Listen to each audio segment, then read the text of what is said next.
because they are all centralized. The spending is centralized. So just to make you understand, if rather than giving the funds to one man in a district, if there are 100 union councils in a district, you just give to 100 union councils. So just say 100 pounds, rather than giving to one man, give it to £1 each to 100 union councils.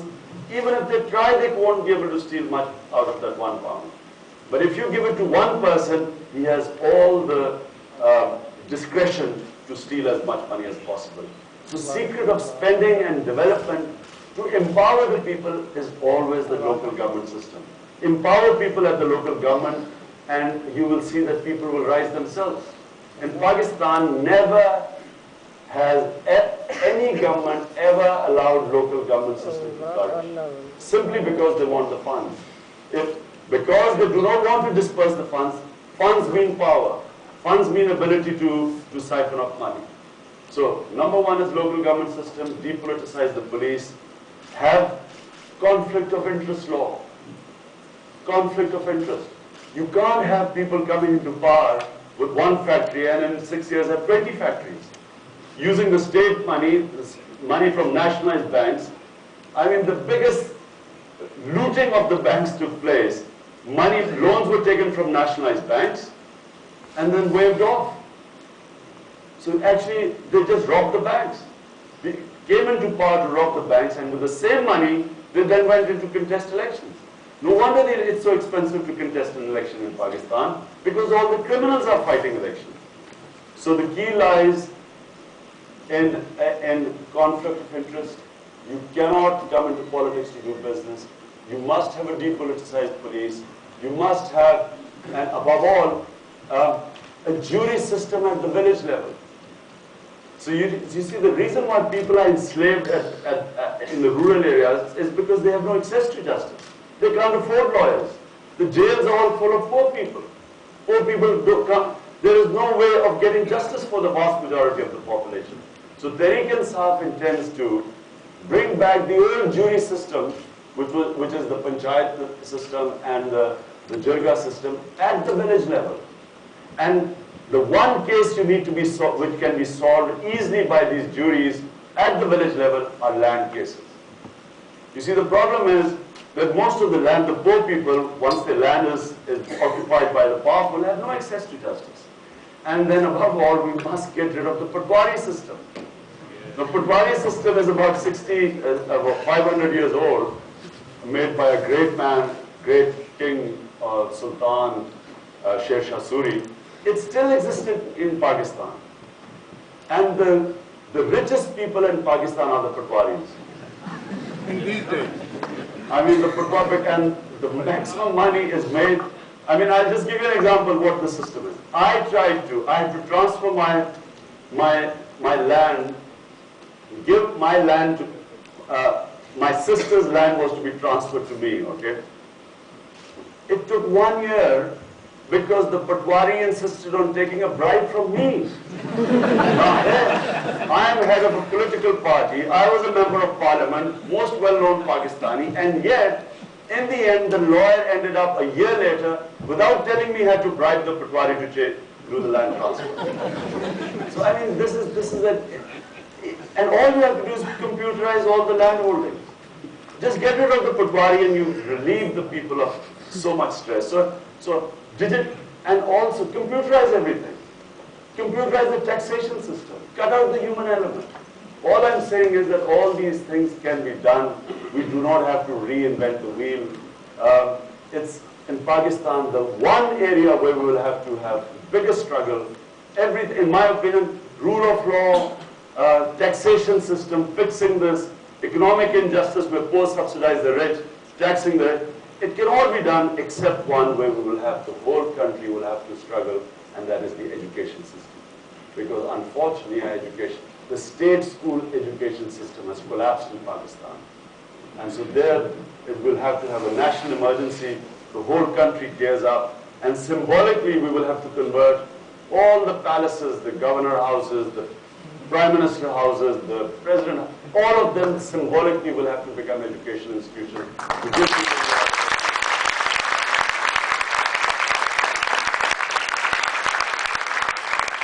Before we take next question, my friend Shajil and Shah Saab, we need to address gender balance, otherwise we're in trouble. But next, after this question from Arshad Javed. If I can just quote with my excuse and apologies to those people who don't understand Urdu, I just want to quote something at Imran and then I'll ask my question. I think this is a share from Iqbal as well. कि हुस्न तदबीर से बदलते हैं कौमों के नसीब, तकदीर बदलती नहीं अरमानों से. My question is, what role do you think there is for Pakistani political parties to be operating in the UK? For Pakistani political parties to be operating in UK, what role? It's a very important role because overseas Pakistanis are probably the greatest asset of Pakistan. And if you try, the more they get involved in Pakistani politics, the better it is for us.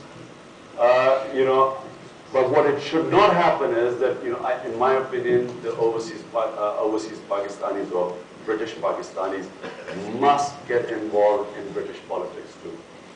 It's very important that they should not get marginalized, because marginalization leads to radicalization. You must come into the mainstream. Shahid is sitting here, people like Shahid who have come up, even if you're about 5 or 6 people in the parliament and you have a voice, you can make a lot of difference, believe me. It makes a big difference. So you must not get marginalized. But you must also, in case of Pakistan, you will always be affected by what is happening in Pakistan. I mean, look at the situation after 9/11. Every Pakistani more or less became a terrorist suspect. You all got affected by it. And in fact, it radicalized some of the young people, Muslims in Western countries. So it could have serious consequences on you. So you can play a very big part.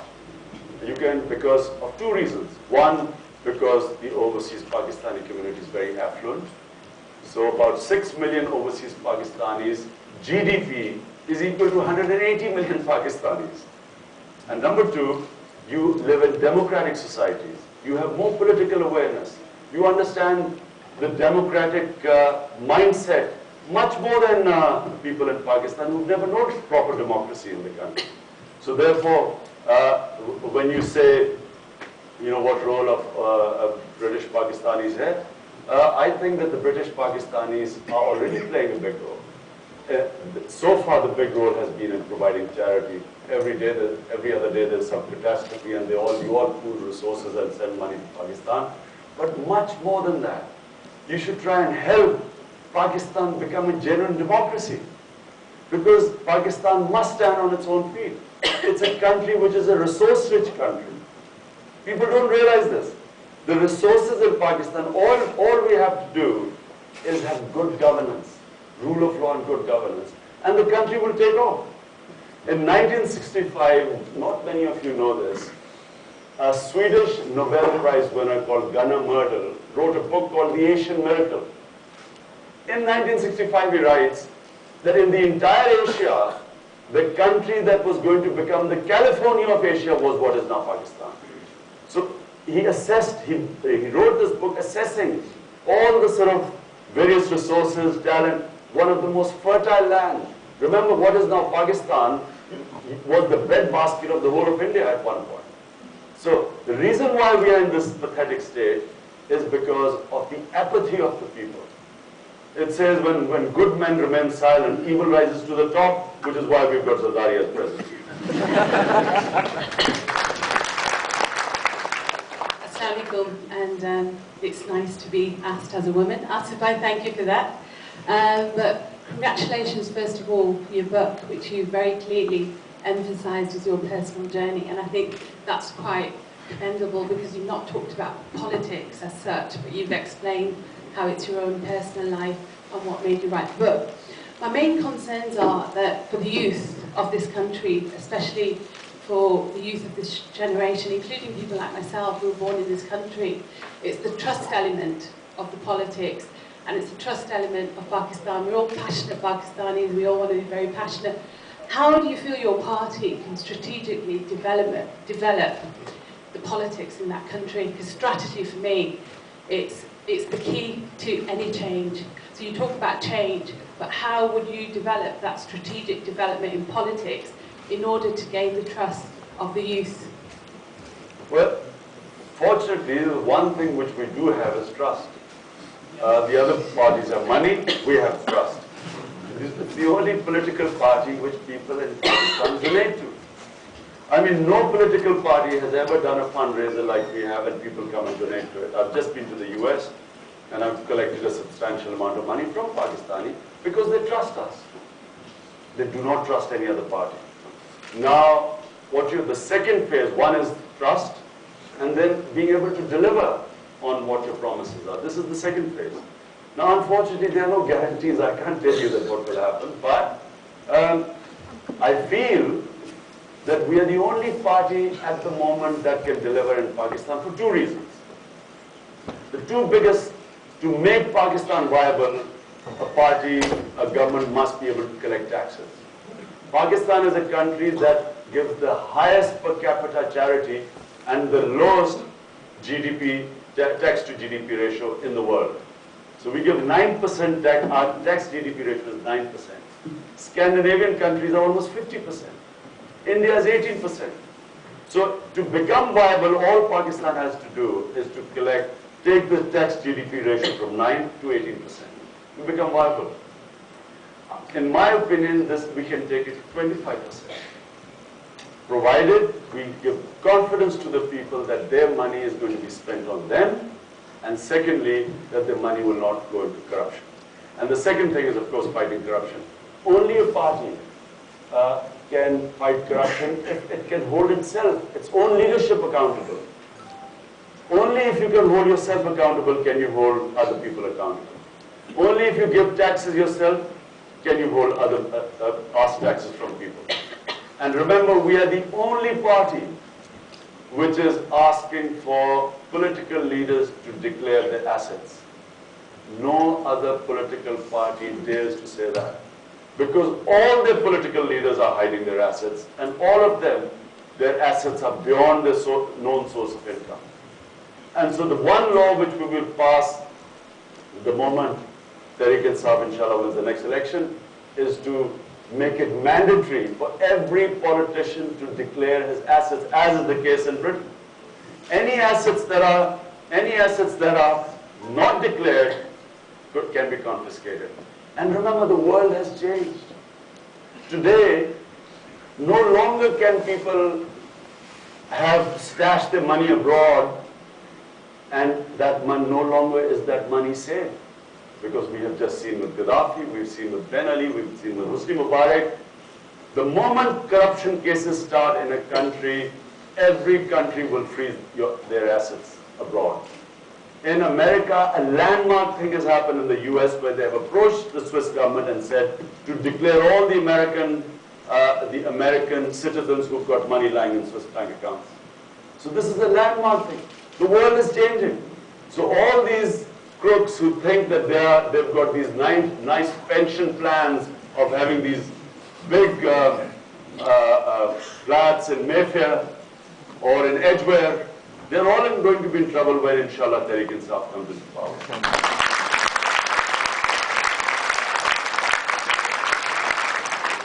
Sorry, last two questions. One from each side. Please. Assalamu alaikum. My name is Umaira from Bradford. I just want to ask you, basically, I feel that our sister, Dr. Afia Siddiqui, has been sold by her country. Please kindly confirm your views and any action you'll take should you become Prime Minister, inshallah. Well, my party, as you know, demonstrated most of all for Afia Siddiqui, and also Afia Siddiqui's mother. I was the one she contacted when she was picked up in 2003, and I'm the one who actually then took a case with Yvonne Ridley when she was discovered in 2007. Now, I think what has happened to Afia Siddiqui is a travesty of justice. For attempted murder, she has got 86 years in jail. There was a case of Raymond Davis, a man who shot dead two teenagers in the middle of Lahore Bazaar, and not only did he get away, We were told he was going to be prosecuted in the US. We suddenly discovered that the guy was roaming around free, and by chance he happened, being a violent man, he happened to get into a fight, and in that assault now he's being charged. So he was roaming around free. That's why I think that if Pakistan, remember, a nation that does not respect its own people and the rights of its own people, no one respects either that nation or those people. So if we do not stand up for the rights of our people, no one else will. And so my view is that it's a travesty of justice. It should never have happened. And there was never any investigation. And there's a Pakistani security official who actually has given evidence that Afia Siddiqui did not go by herself to Afghanistan. She was handed over with her 3 children. The youngest at that point being 1.5 years old. They were handed over to the Americans in 2003. Hi, my name is Dr. Kashif Mahmood. I'm originally from Lahore and now from London. I have just one question for you, Mr. Khan. We probably think that you are the true warrior and the son of our nation. I just have one question that, we just see when we see Tehreek-e-Insaf, one name coming up, Mr. Imran Khan. I just want to know if you have, a team developed over all these years that Tehreek-e-Insaf has gone through this progress in the political situation of Pakistan. That do you have any wings? You should be pre-prepared for if at all, we all wish that you come in power. Do you have any wings? For example, what's your policy for education? A person standing, who's very smart, who's educated in education. A person for health. A person for foreign policy. You have done your homework. Once you come in, you'll be in spotlight. It won't be the time to just, devise everything. So do you have, we don't see a full blended team of Tehreek-e-Insaf to tackle all these things. Okay, let me make it clear to you. No party has the team that Tehreek-e-Insaf has. No party in Pakistan. But number one, the most important thing for your team is that the team should have integrity. Remember, you can hire expertise. You cannot hire integrity. So, a party that has remained in opposition in Pakistan, remember, Pakistan opposition and Shahid probably is in opposition here in England, it's 2 different things. Pakistani opposition is no easy task. You face victimization, there's no rule of law. If you have a factory, if you have businesses, they are threatened. It's the most difficult thing to be in opposition in Pakistan. So 15 years, if people have stood in the opposition, they have passed the test of time. Clearly that the people were not in politics for selfish reasons, otherwise, and a lot of them left. So we have, number one, people with integrity. Number 2, people who don't need politics. They've all made their name outside, they're professionals who made money outside politics, who don't need politics. It's very important because, in my opinion, professional politicians compromise. I find, for instance, in Britain, I found it very strange that when I first came to Britain 30 years ago, I thought the quality of politicians was much superior to what I saw when the whole population was against the Iraq war, and yet the politicians went behind a prime minister. And I thought that was very un-Britain-like, because of what I knew of Britain before, this was one country which, where the politicians were much more independent. And I spoke to a politician who I knew, whose son was at Oxford with me, Sir Ian Gilmore, and he said something very important. He said, look, the reason, and I asked him, I said, why the deterioration of the politicians? He said, at that time and after the Second World War, the sort of politicians people who used to come into politics would all have made their name or professions outside politics, and they came in for a particular reason. They came in because they had certain belief systems, and they stood for them, which is why